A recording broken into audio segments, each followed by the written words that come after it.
आज मला विशेष म्हणजे फार थोडं काम होतं, परंतु आज इच्छा झाली आणि आज भुसावळच्या रस्त्यांवरती दिवसात मी फिरत असतो, परंतु आज सकाळी फिरावं आणि चहाचा स्वाद घ्यावा या उद्देशातून या ठिकाणी आम्ही दोघं सकाळी निघाले.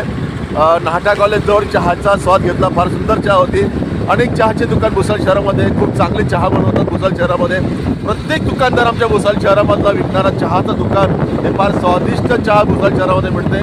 प्रत्येक दुकानदार आपली चव हे मेंटेनन्स करतं. इलायची असेल, कॉफी असेल, असे अनेक या ठिकाणी चहामध्ये चलित वनस्पती टाकून या ठिकाणी चहाचा स्वाद वाढत असतात आणि असा चहाचा स्वाद आमच्या फक्त भुसावळ शहरात मिळतो. जागोजागी या ठिकाणी चहाचे दुकानं आहेत आणि मी सर्व भुसावळकरांना आमच्या भुसावळ शहरामध्ये येणाऱ्या संपूर्ण बाहेरून येणाऱ्या विशेषतः हायवे रोडवरती असतील तर गावामध्ये असतील येणाऱ्या संपूर्ण प्रवाशांना नागरिकांना विनंती करेल की जेही दुकान तुम्हाला चहाचं मिळेल त्या ठिकाणी आमच्या भुसावळच्या चहाचा स्वाद नक्की आपण या. आमच्या चहाच्या दुकानदारांचं कौतुक करा आणि भुसावळ नक्की हे चांगलंच आहे.